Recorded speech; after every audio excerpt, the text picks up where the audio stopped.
오늘은 우리 교회가 창립된 지 32주년이 되는 아주 뜻깊은 날입니다.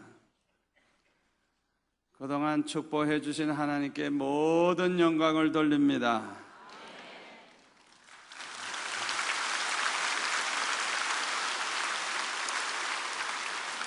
우리 교회가 32년 동안에 이렇게 수만 명이 모이는 큰 교회가 될 수 있었던 것은 첫째로는 하나님의 은혜인 줄 믿습니다. 둘째로는 충성된 좋은 일꾼이 많이 있기 때문인 줄로 믿습니다. 32년 동안을 돌이켜보면 그때마다 좋은 일꾼들이 많이 있어가지고 저를 돕는 천사처럼 그분들이 제 목회를 소신껏 할 수 있도록 도와주고 밀어주고 격려해주고 칭찬해주고 얼마나 감사한지 모르겠습니다. 그리고 변함없이 기도해 주시고 사랑해 주시는 성도들이 많이 있기 때문에 우리 교회가 이렇게 부흥된 줄로 믿습니다. 여러분 모두에게 진심으로 감사를 드립니다. 어떤 분은 저에게 목사님은 목회 성공하셨네요. 예배당도 크게 짓고 성도들도 많으니까 성공했네요. 그런 말을 하는 사람이 있습니다. 저는 목회에 대한 성공을 예배당이나 크게 짓고 사람들이 많이 모였다 그래서 성공을 했다고 저는 생각을 하지 않습니다. 예배당이 작아도 성도 수가 몇이 안 돼도 그 교역자가 하나님의 뜻을 따라 살고 하나님의 뜻을 따라서 목회를 했다고 하면 그분은 주님 앞에 섰을 때 영광을 얻는 성공자가 될 줄로 믿습니다.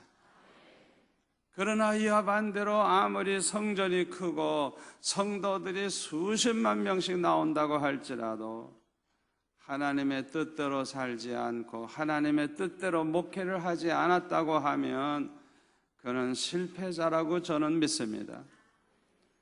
이단 교파, 이단 교회를 보세요. 얼마나 건물이 크고 얼마나 교인이 많아요.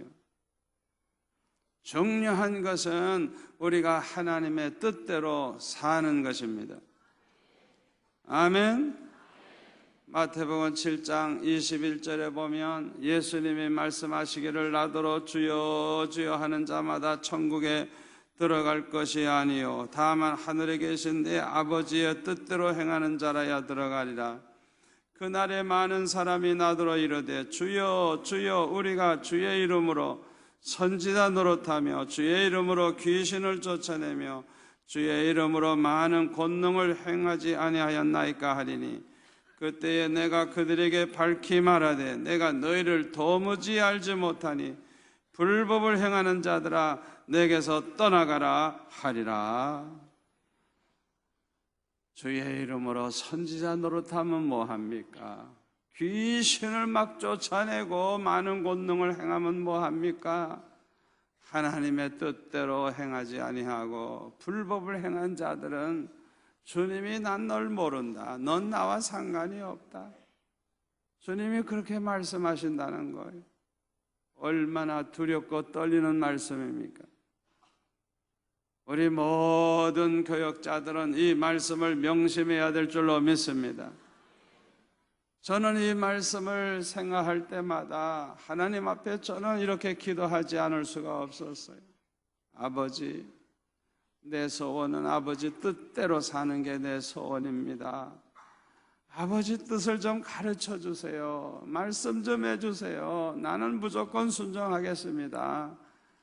주님 뜻을 가르쳐 주세요. 늘 그런 기도를 많이 했습니다. 우리 한번 따라서 할까요? 무엇을 하든지 하나님의 뜻대로 하지 아니한 것은 헛수고다. 무엇을 하든지 하나님의 뜻대로 해야지. 하나님의 뜻대로 하지 아니했다면 그 사람은 헛수고 한 거예요. 헛수고. 아무리 교회 일을 많이 하고 노회에 가서 큰 일을 하고 총회적으로 큰 일을 했다고 할지라도 하나님의 뜻대로 살지도 않고 하나님의 뜻대로도 행하지 아니했다고 하면 그 사람은 다 헛수고 한 거예요. 헛수고. 아멘. 그러므로 저와 여러분은 언제나 하나님의 뜻대로 살려고 해야 돼요. 저는 우리 교회 개척을 하려고 했을 때 서울에서 5군데서 오라고 했어요. 저는 어떤 교회 가면 좋을까 그 생각 해본 적 없어요. 저는 교회에 대해서 알아볼 생각도 하지 않았어요. 오직 제가 기도하는 것은 아버지, 내가 어느 교회 가는 것이 하나님의 뜻입니까? 말씀만 하옵소서. 어디든지 가겠습니다. 무조건 가겠습니다. 순종하겠습니다. 말씀해 주세요. 저는 그런 기도만 했어요. 계속 기도해도 응답을 하지 않아서 이제부터는 누가 전화를 하든지 찾아오든지 제일 먼저 연락이 오면 그 교회 가라고 하는 사인인 줄 알고 무조건 갑니다. 하나님 앞에 그랬어요. 그랬더니 우리 초랑교회 정혜찬 장로님이 오영섭 전도사님 보내가지고 개척교회를 하자고. 아니, 나는 서울 가려고 지금 기도하고 있는데 개척하자고 그래서 대답을 못하고 한 주간 좀 기도할 시간을 달라고 해서 한 주간 기도를 했어요. 월요일부터 기도하는 가운데 목요일날쯤 되니까 눈만 감으면 머릿속에 환상처럼 수천 명이 모여있는 환상이 나타나면서 이 양떼들을 버리고 어디로 가겠니? 이 양떼들 버리고 어디로 가겠니? 자꾸 말씀을 하세요. 그래서 하나님이 개척하라고 하시는 사인인 줄 알고 토요일날 개척하겠습니다. 하나님 앞에 순종하겠습니다 하고 그렇게 시작한 것이 우리 수영로 교회. 우리 하나님은 신실하신 분입니다. 하나님 말씀하신 그대로 이루어 주셨어요. 저는 하나님의 뜻에 순종해서 수지 맞은 목사입니다. 한 번은 너무나도 간단한 일이고 결과가 뻔한 일이기 때문에 기도도 해보지 않고 깊이 생각도 안 해보고 결정을 해버렸어요. 아니, 그 뻔한 일이 왜 안 됩니까? 꼭 돼야 되는데 안 돼요. 그래서 하나님 앞에 기도하면서 아버지, 왜 안 됩니까? 이게 뻔한 일인데 왜 이 일이 안 됩니까? 하면서 하나님 앞에 기도할 때 주님께서 책망을 하세요. 네가 내 종이냐? 네 마음대로 하면서 네가 내 종이냐? 책망을 하시는 거예요. 주님의 종이라고 하면 주님 뜻대로 살아야 되는데 내 마음대로 결정하고 내 마음대로 판단을 하고 내 마음대로 하면서 내가 무슨 주의 종이냐 이거예요. 제가 그때 얼마나 혼이 났는지 몰라요. 그래서 그 다음부터는 무슨 일이든지 그냥 조급하게 하려고 안 해요. 좀 늦어도 괜찮아요. 중요한 건 하나님 뜻대로 해야 되기 때문에 저는 그 다음부터는 좀 늦어져도 하나님 앞에 더 기도해보고 하나님의 뜻을 알기 위해서 그렇게 기도하는 그런 습관이 생겼어요. 우리 수영로 교회는 참으로 축복받은 교회인 줄로 믿습니다. 주님이 세우신 교회요, 주님이 목회하시는 교회요, 주님이 이렇게 부흥케 하시는 교회이니 세상에 이보다 더 복받은 교회가 어디 있겠어요? 제가 여러분에게 간증을 했죠. 개척한 지 얼마 안 돼가지고 교인이 꽉 차요. 그러니까 내가 설교를 잘해서 목회를 잘해서 부흥되는 줄 알고 이야 이런 식으로 부흥되면 부산에서 제일 큰 교회가 되겠구나 교만한 마음을 가졌어요. 그 주간 수요일 날 교인들이 싹 그냥 안 나왔어요. 짜고 안 나왔는지 다 안 나와버리고 애들만 몇 명 앉았는데 어른은 우리 집 사람하고 반주자밖에 없어요. 이야 얼마나 걱정이 되는지. 그날도 기도하고 목요일 날도 새벽 예배 끝나고 밥 먹기도 싫어서 집에 가지도 않고 계속 기도하는 거예요. 아버지 내가 무슨 잘못을 했습니까? 내 죄가 뭡니까? 좀 가르쳐 주세요. 교인들이 왜 안 나옵니까? 내 죄를 좀 가르쳐 주세요 하고 하나님 앞에 기도할 때 네가 해 내가 하지, 네가 해 내가 하지, 네가 해 내가 하지 3번이나 그냥 책망을 하시는 거예요. 아 저는 내가 다 하는 줄 알았지 주님이 하시는 줄을 뭐 주석에 써있나 뭐 설계집에 있나 아무데도 없어요. 내가 하는 줄 알았죠 그냥. 아 그랬더니 주님이 말씀하시기를 이 교회를 세운 것도 네가 세운 게 아니고 내가 세웠다. 네가 잘나서 잘해서 이 교회가 부흥되는 게 아니고 내가 내 양떼들을 내가 모아주는 것이다. 주님이 말씀을 하시는 거예요. 그래서 감사합니다. 감사합니다. 이제부터는 주님이 당회장이십니다. 나는 그저 교육전도사 같은 마음 가지고 순종만 할 테니까 주님이 다 이 교회를 맡아주세요. 어려운 일 당할 때는 이렇게 기도합니다. 주님 이 문제 해결을 잘해 주셔야 되겠습니다. 잘못하면 주님 망신 내 망신입니다.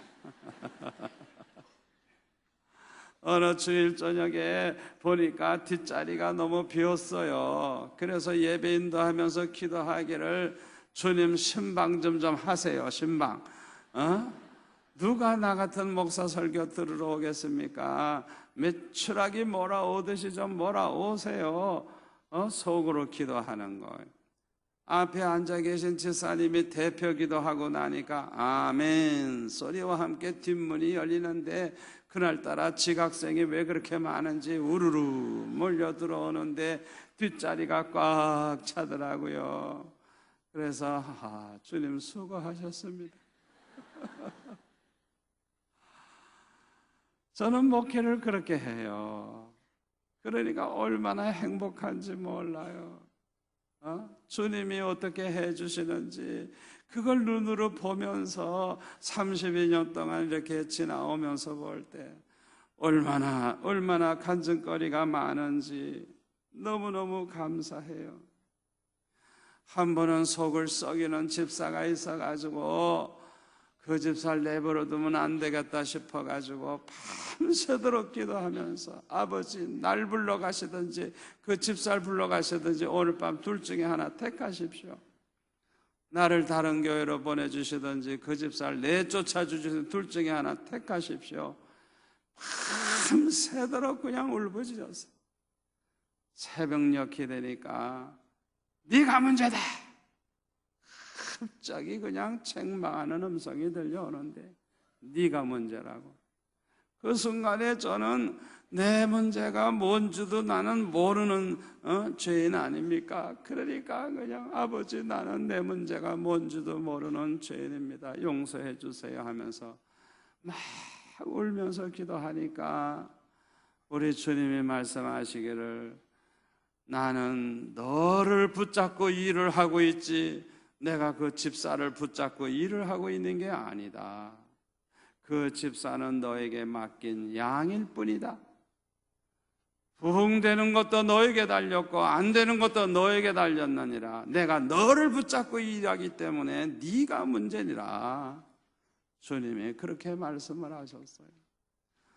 그래서 저는 감사합니다. 감사합니다. 내가 다시는 어떤 일이 있어도 성도들 원망 안 하겠습니다. 언제나 내가 문제인 줄 알겠습니다 하고 하나님 앞에 그렇게 기도했어요. 저는 그전에는요 내 문제는 생각하지 아니하고 다른 사람 생각만 했거든요. 그 다음부터는 저는 성도들 걱정 안 해요. 부흥되느냐 안 되느냐는 나에게 달렸기 때문에 내가 문제지 성도들은 걱정할 필요가 없어요. 얼마나 마음이 편안해졌는지 몰라요. 그 집사님 지금 여기 앉아 있는지 모르겠네요. 그 집사님 저를 얼마나 사랑하시는지, 얼마나 충성스러운 일꾼이 됐는지 몰라요. 90년도에 우리가 부산에 50만 명 모으는 대집회를 사흘 동안 목표로 하고 모였는데 목표 달성을 못했어요. 얼마나 화가 나는지 그냥 교역자들을 그냥 기합을 주려고 그냥 단단히 벼르고 있었는데 기도하는 가운데 주님이 깨닫게 해주시는데요, 시작부터 끝까지 내가 문제야, 내가 문제. 가만히 보니까 이 목표 달성을 못하게 된 게 다 내 문제더라고요. 내 문제더라고요. 뭐 다른 교역자에게 원망할 필요가 없어요. 그래서 제가 그걸 깨닫고 아버지, 모든 잘못이 저에게 있군요. 아버지 용서해 주세요. 회개하고 교역자들 야단 안 쳤어요. 제가 그저 수고했다고 그저 그렇게 말하고 끝내고 말았어요. 문제는 나에게 있다는 걸 주님이 가르쳐 주셨어요. 그래서 저는 목회를 하면서도 그저 내가 올바른 목사가 되고 내가 하나님 기쁘시게 하는 목사가 되고 그것만 해결하면 주님이 다 해결해 주실 줄 믿습니다. 저는 소원이 있습니다. 첫 번째 소원은요, 우리 교회 나오는 성도들은 누구나 다 알곡신자가 되는 것이 첫 번째 소원이에요. 어떤 쭉쟁이라도 우리 교회만 나오면 다 알곡신자가 되는 그런 교회가 되는 것이 저의 소원이에요. 두 번째는 모든 성도들이 다 성령의 충만한 은혜를 받아서 하나님을 기쁘시게 해드리는 그런 믿음의 사람이 되는 것이 저의 소원입니다. 믿음이 없이는 하나님을 기쁘시게 할 수 없다 그랬어요. 믿음은 보배 중에 보배입니다. 이 믿음은 은혜를 받아야 자라나요. 그리고 이 믿음이 자라나면 자라날수록 주님을 닮아가요. 인격이 닮고 성품이 닮고 생각하는 게 닮고 말과 행동이 꼭 예수님을 닮아가요. 믿음이 자라나면 자라날수록 우리 예수님을 사랑하게 됩니다. 아멘. 그래서 믿음만큼 순종하고 믿음만큼 충성하고 믿음만큼 헌신하고 믿음만큼 하나님을 기쁘시게 하는 것입니다. 그래서 하나님은 믿음의 사람들을 기뻐하시는 거예요. 세 번째 소원은 우리 교회가 데살로니가 교회처럼 그런 좋은 그런 교회, 그런 작은 교회, 사랑방 1만 개를 세우는 것이 저의 소원입니다. 사도행전 17장에 보면은 빌립보에서 루디아의 가정을 구원하고 간수장의 가족을 구원한 바울과 실라가 데살로니가 지방으로 가게 됩니다. 데살로니가에 가가지고 유대인의 회당에서 3주간 동안을 복음을 전했어요. 그런데 유대인들의 핍박이 일어나가지고 할 수 없이 베레아로 떠나게 됐어요. 그러니까 3주간 밖에는 복음을 전하지 않고 떠났는데 글쎄 그때 복음을 들은 이 성도들이 은혜를 받고 믿음이 생겨가지고 그 교회가 아주 건강한 모범적인 좋은 교회가 되었어요. 사도 바울은 복음을 전할 때 어느 한 도시에만 오래 머물러 있지 않았습니다. 그저 잠시 있다가는 옮기면서 복음을 전했어요. 그런데도 놀라운 것은 사도 바울이 한번 지나간 곳은 다 교회가 생기는 거라. 어떻게 해서 교회가 생기는 줄 압니까? 은혜 받은 평신도들이 대신 설교도 하고 전도도 하고 양육도 하고 그래가지고 계속 교회를 성장시켰던 것입니다. 다시 말하면 평신도 목회자들을 통해서 교회가 유지되고 성장하게 되었던 것입니다. 예수님께서 부활 승천하신 후에 초대 예루살렘 교회, 초대교회는요 300년 동안 로마 황제의 핍박을 받았는데, 여러분 영화 같은 데서도 보셨지만은 예수 믿다가 붙잡히면 사자굴에 들어가서 사자밥이 돼요. 막 화형을 시켜요. 그런데도 교인이 없어지는 게 아니라 자꾸 늘어나고 이래가지고 나중에는 로마 황제까지 예수 믿어가지고 로마가 기독교를 받아들이게 되는 거예요. 어떻게 해서 이런 일이 일어날 수가 있었느냐? 이 지하교회, 이 가정에서 모이고 굴 속에서 모이고 땅 속에서 모이고 이 지하에서 모이는 성도들이 목숨 걸고 기도하고 말씀을 나누고 양육하고 전도하고 그래가지고 그냥 점점 더 복음이 전파된 거예요. 저 중국도 마찬가지입니다. 문화혁명이 일어났을 때 교회가 다 없어져 버렸어요. 문을 닫았고 교역자들은 다 감옥에 가거나 죽었어요. 겉으로 보면 교회가 없어요. 그런데 놀라운 것은요, 중국 교회가 없어진 게 아니에요.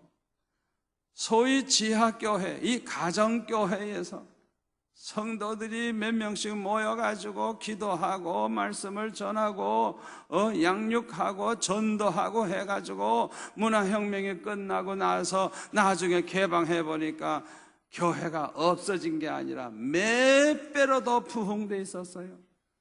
할렐루야. 이 평신도들이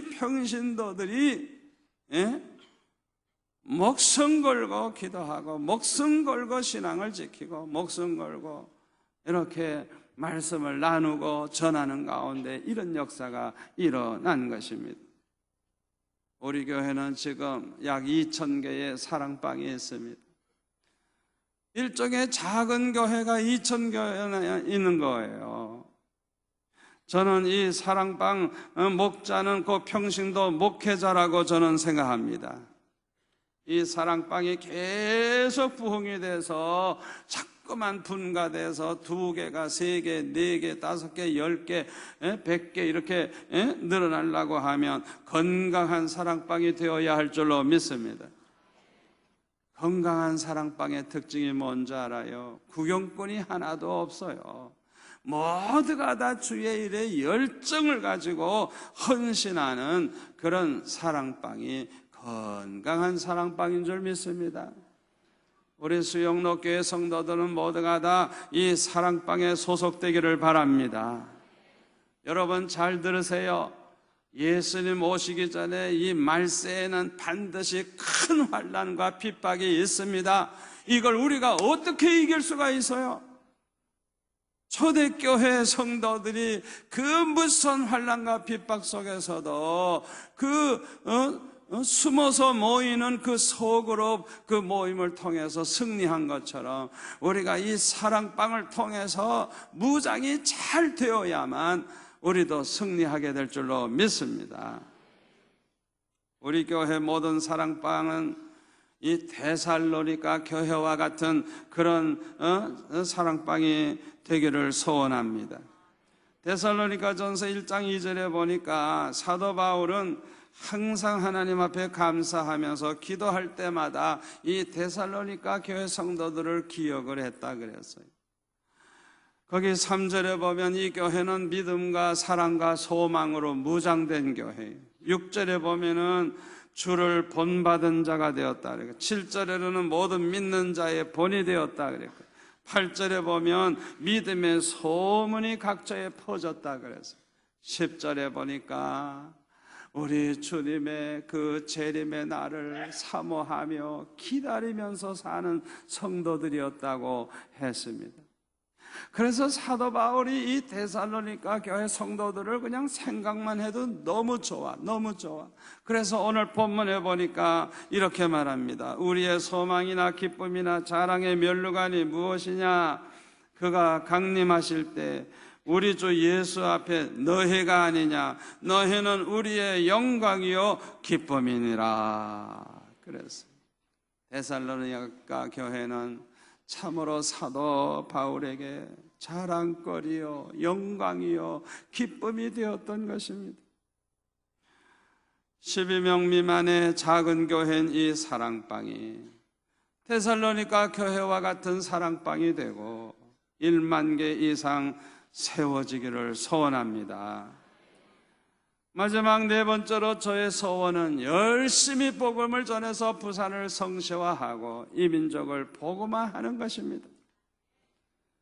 작년에 여러분들이 부산 400만 시민에게 전도지를 돌리겠다고 얼마나 수고 많이 했어요. 이렇게 자기가 사는 도시를 완전히 복음화하겠다고 집집마다 다니면서 전도지를 다 돌리는 그런 교회가 아마 지구상에 이 교회밖에 없을 거예요. 참 여러분들의 열심이 얼마나 극심한지 우리 하나님이 기뻐하실 줄로 믿습니다. 지난 주일날 우리 해운대 백사장에서 평양 대부흥 100주년을 맞이해가지고 이 부산에 이런 부흥이 일어나기를 소원하는 마음 가지고 우리가 10만 명 목표로 모아가지고 기도하자 그랬더니 10만 명이 뭐예요? 아마 그만큼 모여가지고 다 수영 팬티 입고 수영하고 뭐 이렇게 하면 아마 신문에는 100만 명 모였다 그럴 거예요. 거기 호텔에 있는 종업원들이 뭐라 그러는 줄 알아요? 이 정도 모였으면 적어도 50만 원 됩니다 그래. 신문에는 20만이라 그러지만은 이야, 이미 이 부산에 역사에 없었던 이 부흥의 역사가 이미 일어나고 있는 줄 믿습니다. 오는 7월 초에는요 이 CCC 우리 대학생 선교회에서 전 세계 170개국의 대학생들 모아가지고 2만 명이 집회하면서 부산 전역을 전도하게 돼요. 이때 한 번 또 부산이 소동이 일어날 거예요. 10월 달에는 빌리그람 그 아들 되시는 프랭클린 그레함이 와서 집회를 하는데 우리가 50만 명을 모을 목표로 우리가 준비하고 있어요. 이번에 해운대 모이는 거 보니까 능히 50만 모을 줄 믿습니다. 저는요 여러분에게 부탁드리고 싶은 거 있어요. 지금이 가장 전도하기 좋은 때라는 걸 여러분 명심하시기 바랍니다. 지금은 우리가 마음대로 전도해도 되는 때예요. 여러분 이렇게 좋은 때가 앞으로 또 있으리라고 우리가 생각할 수가 없어요. 지구 어느 곳에 가도 우리 한국과 같이 전도하기 좋은 나라 그런 환경이 없어요. 여러분 이 기회를 놓치지 마시기를 바랍니다. 오늘날 많은 교회들이 전도가 안 된다 한국 교회가 하향선을 긋고 있다 이런 말을 하지만은 저는 그런 사람들에게 묻고 싶어요. 당신은 전도하고 있느냐고. 전도해보지도 않고 그따위 소리 하고 있어요. 여러분 전도가 지금같이 잘 되는 때가 없어요. 아멘. 지금이 전도하기가 제일 좋고 전도가 잘 되는 때입니다. 잘 되는 때요. 작년에 우리 교회가 새 가족이 7,000명인데요 그 중에 70% 이상이 교회를 처음 나와본 사람들이에요. 뭐 수평 이동이니 뭐 이런 소리 하지만은 교회를 평생 처음 발을 디디는 사람이 70%가 넘어요. 그거 보면 얼마나 전도가 잘 되는가 알 수가 있죠. 금년에는 10,000명을 돌파할 줄 믿습니다. 여러분, 복음을 전하는 일은 영혼을 구원하는 일이요, 그것은 하나님의 일이고 주의 일입니다. 얼마나 중요한 일인지 몰라요. 그래서 너무 귀하고 너무 하나님이 기뻐하시기 때문에 상급도 가장 큽니다. 요한계시록 2장 26절에 보면 이기는 자와 끝까지 내 일을 지키는 그에게 만국을 다스리는 권세를 주리니 그가 철장을 가지고 그들을 다스려 질그릇 깨트리는 것 같이 하리라. 나도 내 아버지께 받은 것이 그러하니라. 아멘. 끝까지 주님의 일을 지키는 그 사람들에게는 만국을 다스리는 권세를 주시겠다고 저는 이 말씀대로 될 줄 믿습니다. 여러분, 주의 일이 뭡니까? 복음을 전하는 일이에요. 영혼 구원하는 일이에요. 우리가 끝까지 이 일을 지키면 얼마나 큰 영광이 있고 얼마나 큰 축복이 있는지 몰라요. 어떤 권사님이 간증을 하는데요, 40대가 될 때까지는 밤낮 무슨 생각을 했는가 하니 어떻게 하면 자녀들을 잘 길러가지고 가문을 빛내볼까, 어떻게 하면 좀 더 잘 살아볼까, 어떻게 하면 좀 더 좋은 집에서 살아볼까, 어떻게 하면 좀 더 사람들에게 인정받고 칭찬을 받으면서 살아볼까, 항상 그 생각만 했대요. 그래서 사람들이 말하기를 아이고 사모님 복도 많지, 그러면 얼마나 기분이 좋은지 그냥 뭐 날아갈 것 같이 그렇게 기분이 좋더래요. 그런데 나이가 50이 되면서 쇼펜하우어가 한 말이 자꾸 생각이 나더래요. 쇼펜하우어가 무슨 말을 했는가 하니 50이 넘으면 무덤의 소리가 들린다 하는 그런 말을 했어요. 여러분, 50이 넘으면 이제 무덤 속에 들어가려고 이제 무덤 소리가 이제 들리기 시작한다는 거예요. 그러니까 아이고 내가 죽으면 어떻게 하지, 이런 생각을 하게 된 거예요. 지금까지는 자기만 위해 살았고 자기 자식만 잘 되기를 바랬고 그 좋은 집에서 저 세상에서 영광을 얻고 잘 살기만 위해서 살았어요. 자기만 위해 살았어요. 주님 앞에 가서는 내놓을 게 하나도 없다는 걸 깨닫게 되니까 얼마나 부끄러운지. 그래서 이 권사님은 이렇게 기도했다고 합니다. 하나님 아버지, 내가 70세까지 산다고 하면 앞으로 20년 동안인데 내가 그때까지 100명의 영혼을 구원해서 그 영혼을 하나님 앞에 예물로 드리겠습니다. 그렇게 기도했대요. 그래가지고 매년 5명씩 목표를 정하고 열심히 전도를 했대요. 그런데 어떤 때는 전도를 열심히 해가지고 더 많은 사람을 구원할 것 같아도 나중에 보면은 제대로 열매 맺는 신자가 5명밖에 안 되더래요. 그 5명 계속 20년 동안 전도하면 100명 되는 거 아니에요? 그러니까 이제는 삶의 목적이 달라졌고 가치관이 달라진 거. 옛날에는 가문을 빛내고 좋은 집에서 살고 잘 살고 그 생각만 했는데 이제는 어떻게 하면 내가 한 영혼이라도 더 구원할까, 이제는 그 생각을 하면서 하루하루 사는데 옛날에 맛보지 못한 그 기쁨이 충만하고 얼마나 행복한지 완전히 달라졌다고 하는 것입니다. 저와 여러분도 이 남은 여생은 하나님이 가장 기뻐하시는 이 하나님의 일에 충성하는 성도들이 다 되시기를 바랍니다. 기도하겠습니다. 아버지 하나님 감사합니다. 오늘 주신 말씀 우리 성도들 마음에 새겨주시고 이 말씀 실천함으로 평생 복을 받는 우리 성도들 되게 하여 주옵소서. 예수님의 이름으로 기도하옵나이다. 아멘.